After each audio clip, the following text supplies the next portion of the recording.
Pachpute sir, काय सांगाल एकंदरीत तुम्ही विधिमंडळामध्ये हे आर्टिफिशियल फुलं घेऊन आलेले आहात आणि हीच फुलं मानवी आरोग्यावर देखील परिणाम करतात. काय सांगणार एकंदरीत? नाही, ही जी फुलं आहेत तुम्ही पाहिलं याचा रंग एकदम ताजातवाना दिसतो आणि याचा रंग उडलेला दिसतो आहे. त्यामुळे ही दोन प्रकारची फुलं आहेत. माझी सरकारला विनंती अशी असणार आहे की हे आर्टिफिशियल फुलांवरती आता बंदी आणणं अतिशय गरजेचं आहे.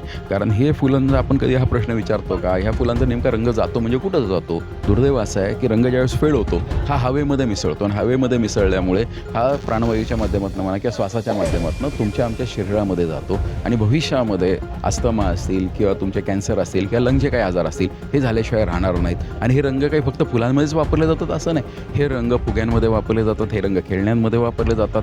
दुर्दैवाने स्वस्तातली जी खेळणी मिळतात ती आपण मुलांना खेळायला देतो आणि ही खेळणी दिल्यामुळे ही मुलं जी खेळणी वापरतात ह्या खेळण्यांचा परिणाम त्यांच्या आरोग्यावर झाल्याशिवाय राहणार नाही. त्यामुळे माझी सरकारला विनंती आहे, याच्यासाठी कायदे आहेत पण दुर्दैवाने कायद्यांची अंमलबजावणी करण्यासाठी यंत्रणा तेवढी स्ट्रॉंग नाही आहे. त्यामुळे मी सरकारला विनंती करणार आहे, ज्या ठिकाणी आपण कंट्रोलिंग करू शकत नाही त्या ठिकाणी बंदी आणणं हे उत्तम पर्याय असू शकतो. विधिमंडळामध्ये हा प्रश्न तुम्ही मांडल्यानंतर मुख्यमंत्र्यांची वैयक्तिक ह्या संदर्भात भेट तुम्ही घेणार आहात? नाही, मला जर चांगलं उत्तर मंत्री महोदयांकडनं मिळालं तर मला गरज वाटणार नाही. पण जर असं वाटलं समाधानकारक उत्तर नाही आहे तर नक्कीच मुख्यमंत्र्यांच्याही कानावर हा विषय घातला जाईल. खरं तर पाहायला गेलं तर अनेकांचा रोजगार जो आहे तो ह्याच खेळण्यावर आर्टिफिशियलवर अवलंबून आहे आणि एकंदरीत ह्याच रोजगारासंदर्भामध्ये कुठेतरी त्यांच्यावर जो आहे तो परिणाम होऊ शकतो. एकंदरीत काय सांगाल की सरकारने नेमकी कोणती भूमिका घ्यावी? याला परिणाम होणार नाही. आज आर्टिफिशियल फुलांवरती बंदी आणली तर नॅचरल फुलं आपण वापरू शकतो. ही जे साधी स्वस्त खेळण्यांवरती बंदी आणली तर आज पंतप्रधान जे लाकडी खेळण्यांना आज प्रमोट करतात त्या लाकडी खेळण्यांचा वापर करू शकतो.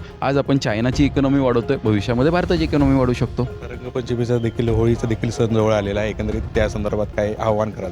ते 100% हे रंग अतिशय महत्त्वाचे. ती तुमची आमची सामूहिक जबाबदारी आहे की आपल्याला जे काही रंग आपण वापरतो, आपल्या नातेवाईकांना मित्रांना जे रंग लावतो हे रंग नॉन टॉक्सिक असले पाहिजे. ही जबाबदारी तुमची आमची असली पाहिजे. धन्यवाद.